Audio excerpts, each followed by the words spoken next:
नमस्कार, मैं हूं माधवी और आप देख रहे हैं स्वामी न्यूज। और अब समाचार विस्तार से। राजस्थान शिक्षक संघ महानगर अजमेर ग्रामीण जिला अजमेर का शिक्षण संघ सम्मेलन सूचना केंद्र सभागार अजमेर में आयोजित हुआ। कार्यक्रम में देवनारायण बोर्ड के अध्यक्ष ओम प्रकाश बढ़ाना, नगर निगम डिप्टी मेयर नीरज जैन और पूर्व महापौर धर्मेंद्र गहलोत ने मुख्य अतिथि के रूप में शिरकत की। इस अवसर पर सभी शिक्षकगण उपस्थित रहे। आज हर वर्ष के भांति आज शिक्षक संघ सियाराम की ओर से अजमेर और केकड़ी जिले का संयुक्त रूप से शिक्षक सम्मेलन का आयोजन हुआ, इसके उद्घाटन सत्र में हमने भाग लिया। शिक्षक संघ सियाराम निश्चित रूप से शासकीय विचारधारा के तहत चलने वाला संगठन है और समाज के निर्माण में, देश की भावी पीढ़ी के राष्ट्रवादी विचार से निर्माण में अपना योगदान देने में शिक्षक संघ सियाराम सदैव अग्रणी भूमिका में रहता है। शिक्षक संघ सियाराम से जुड़े हुए जितने भी शिक्षकगण हैं, बच्चों के अंदर राष्ट्रवादी विचार और राष्ट्रवादी संस्कारों को डालने का काम करते हुए समाज के निर्माण में अपना योगदान देने का काम करता है। शिक्षक संघ सियाराम के सम्मेलन में भाग लेकर शिक्षक संघ संगठन के प्रदेश अध्यक्ष भाई शक्ति सिंह जी और जिला अध्यक्ष सुरेंद्र जी ने के माध्यम से कुछ समस्याएं भी हमें बताई गई। मैंने इस मौके पर पूरे संगठन को हमने भरोसा भी दिया है कि आपकी मांगों को, आपकी समस्याओं को यथा स्थान पर सरकार के समक्ष हम उसको रखकर उस समस्याओं का जो भी समाधान हो सकता है उस समाधान की दिशा में जितना समाधान कर सकते हैं उसका प्रयास करें। शिक्षक संघ सियाराम के आज इस सम्मेलन में आना हुआ और शैक्षिक उन्नयन और शैक्षिक उन्नयन के साथ में शैक्षिक जो जगत है उसमें आने वाली समस्याओं को लेकर विचार विमर्श चर्चा और कई समस्याएं जो शिक्षा जगत में हमारे शिक्षकों को आ रही है, गुरुजनों को आ रही है, उसके समाधान को लेकर के भी यहाँ पर चर्चा हुई। और निश्चित रूप से सरकार के प्रतिनिधि होने के नाते सरकार में जाकर के शिक्षकों को शैक्षिक उन्नयन के काम के साथ साथ शिक्षा क्षेत्र के काम में ही लगाया जाए। केवल मात्र उनका उपयोग सरकार की जो योजनाएं हैं, सरकार के जो जागरण के अभियान है उनमें शिक्षकों को उपयोग होना चाहिए, न कि उन कामों में जो कि शिक्षा जगत या जागरण के काम नहीं है लेकिन शिक्षा जुड़े हुए काम नहीं है उनमें उनकी टूट लगाने के बजाय विभिन्न अन्य कर्मचारी संगठन और भी हैं जिनको में लिया जा सकता है। इसके अतिरिक्त माननीय मुख्यमंत्री जी का स्वीकार आभार व्यक्त किया सभी शिक्षकों ने कि दीपावली का बोनस पहले दे दिया। बोनस के साथ साथ 1 तारीख से पहले ही, दीपावली से पहले ही तनख्वाह उनके खाते में आने वाली है। उसके लिए उन्होंने बहुत अभिनंदन और साधुवाद माननीय मुख्यमंत्री जी का प्रकट किया है। और यहाँ पर आने पर ध्यान में आया कि कई समस्याएँ जो स्कूल जो संचालन में आती है उनको दूर करने में कहीं हमारा जो उसको भी हम कहीं ना कहीं सहयोग करने का कोशिश शिक्षक सम्मेलन में आने के बाद करने का प्रयास करते हैं। आज राजस्थान शिक्षक संघ का जिला अधिवेशन का प्रथम सत्र हमारा समाप्त हुआ और इस प्रथम सत्र में जो उद्घाटन सत्र था उसके मुख्य अतिथि माननीय ओम प्रकाश जी बढ़ाना थे और आज की इस कार्यक्रम की अध्यक्षता माननीय नीरज जी जैन ने की। विशेष अतिथि के रूप में पूर्व महापौर माननीय धर्मेंद्र जी गहलोत साहब, श्रीनगर प्रधान साहब और अन्य कई शिक्षाविद हमारे इस संगठन के उद्घाटन सत्र में पधारे। सैकड़ों की संख्या में शिक्षक यहाँ पे पधारे, सभी का बहुत बहुत आभार। और समस्त 25 सूत्रीय शिक्षकों की समस्याएं उनकी ओर हमने हमारे अतिथियों का, मंत्री महोदय का भी ध्यान आकर्षित किया और इस 25 सूत्रीय मानपत्र को लेकर के हमारा संगठन पिछले 8 महीने से हम आंदोलनरत है और समस्याएं समाधान के लिए हम जयपुर में बहुत विशाल रैली भी दीपावली के बाद करने जा रहे हैं। अगर हमारी मांगों पर विचार नहीं किया गया तो हम संगठन के माध्यम से इस राजस्थान सरकार को बताना चाहते हैं और चेताना चाहते हैं कि समय रहते शिक्षक समस्याओं के समाधान में आप अग्रणी भूमिका निभाएं और एक अच्छी सरकार होने का आप यहाँ राजस्थान में उपस्थिति दें। इसी के साथ में नाम आपका नाम शक्ति सिंह गौड़, राजस्थान शिक्षक संघ सियाराम प्रदेश कार्यकारिणी। संगम कॉलोनी में वर्षा के दौरान जल भराव की समस्या का स्थायी समाधान लाने के उद्देश्य से दक्षिण विधायिका अनीता बघेल ने क्षेत्र में सड़क निर्माण कार्य का शिलान्यास किया। उन्होंने बताया कि सर्वेक्षण के बाद नाली निर्माण सहित 77 लाख रुपए की योजना स्वीकृत हुई है। इसके साथ ही कचरा डिपो का निस्तारण और सड़कों का चौड़ीकरण का भी प्रावधान है। इस विकास कार्य से संगम कॉलोनी के निवासियों को जल भराव से राहत मिलेगी और क्षेत्र का संपूर्ण विकास सुनिश्चित होगा। पिछले कई वर्षों से संगम कॉलोनी में बारिश के दौरान दौरान पानी भरने की समस्या से लोगों को कठिनाइयों का सामना करना पड़ रहा था। इसी समस्या के समाधान के लिए दक्षिण विधायक अनीता बघेल ने संगम कॉलोनी और आसपास की गलियों में सड़क निर्माण कार्य का शिलान्यास किया। विधायक अनीता बघेल ने जानकारी देते हुए बताया कि यहां पानी की समस्या का स्थायी समाधान करने के लिए एक सर्वे कराया गया था, जिसके अंतर्गत नाला निर्माण कार्य की योजना भी बनाई गई है। इसके लिए 77 लाख रुपए की राशि स्वीकृत की गई है। इसके अलावा क्षेत्र में कचरा डिपो का निस्तारण भी किया जाएगा और सड़कों को चौड़ा बनाकर लोगों की सहूलियत को बढ़ाया जाएगा। इस योजना से संगम कॉलोनी के निवासियों को न केवल जल भराव की समस्या से राहत मिलेगी, बल्कि क्षेत्र का संपूर्ण विकास भी सुनिश्चित होगा। संगम कॉलोनी में लगातार पिछले बारिश के समय में लगातार पानी बढ़ता है। इस पानी की समस्या के समाधान के लिए यहाँ से हमने एक नाले का सर्वे भी कराया है, जो नाला भी बनेगा।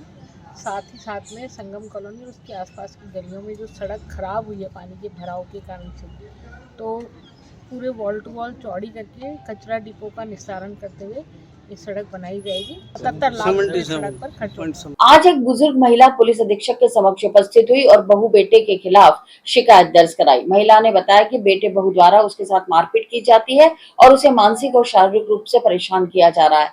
अपनी बात रखते हुए महिला ने पुलिस अधीक्षक से न्याय और सुरक्षा की गुहार लगाई।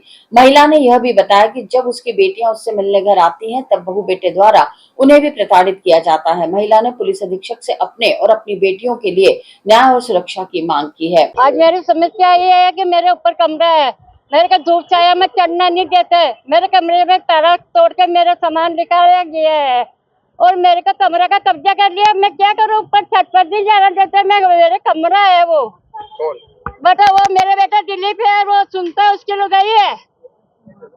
ये मेरे को परेशान करके रखती है, नीचे आती है तो धक्का धूम करती है। कौन है क्या हाँ, मेरे बेटा वो है, और कौन है दुश्मन। आपका खुद का मकान है वो? मकान मेरा है, मंगलचंद जी का। कहाँ पर है? यह लवा खान। और क्या दिक्कत आ रही है? ये दिक्कत है नहीं, ये परेशान करते हैं, आती जाती है नीचे बचेड़ा लेती जाती है, धक्का धूम करती जाती है।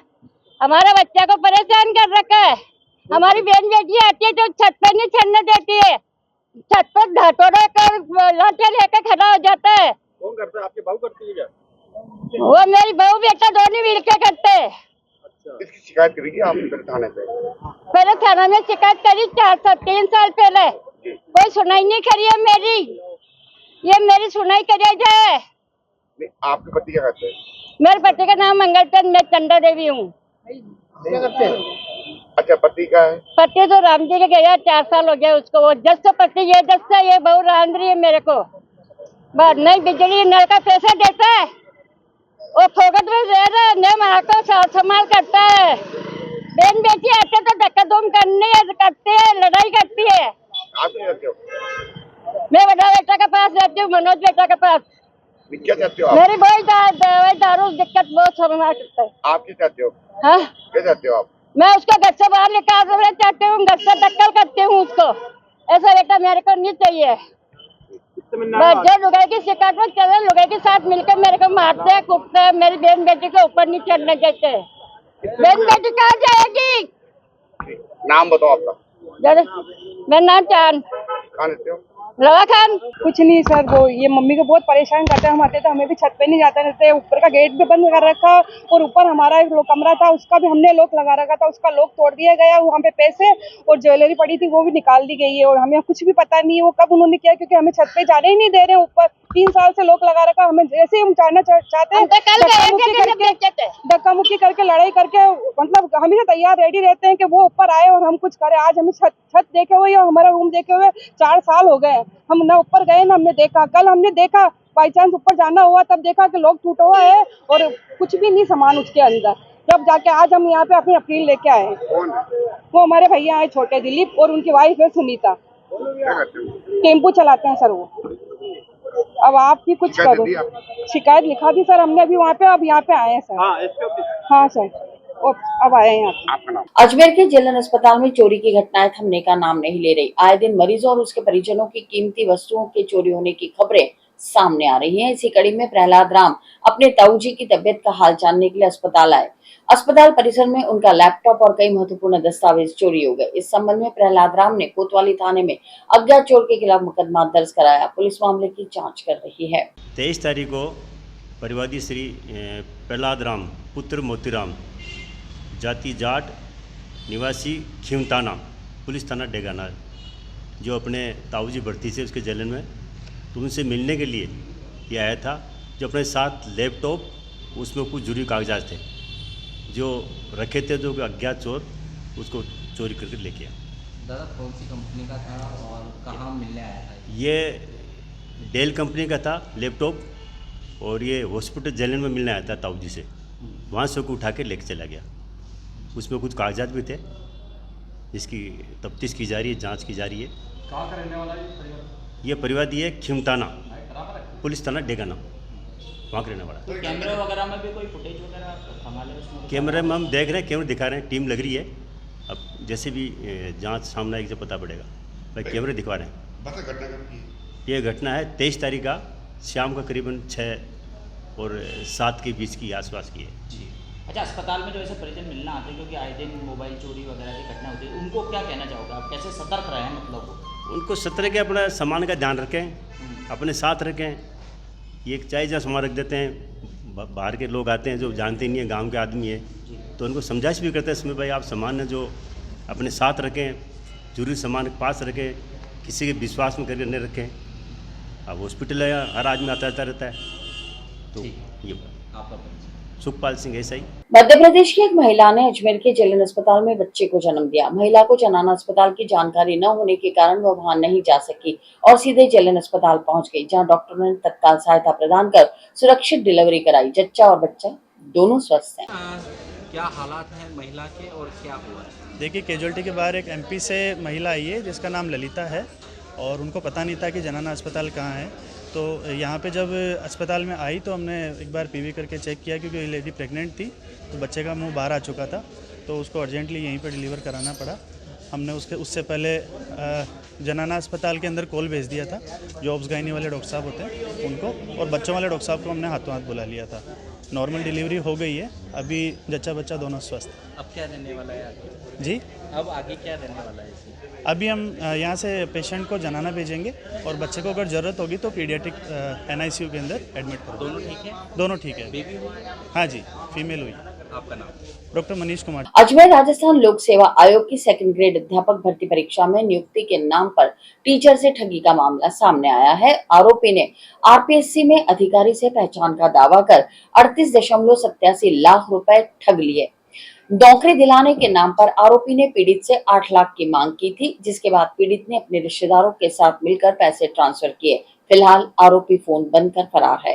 पीड़ित ने कोर्ट के माध्यम से क्लॉक टावर थाने में शिकायत दर्ज कराई है और पुलिस ने जांच शुरू कर दी है। ये एक मामला माननीय न्यायालय से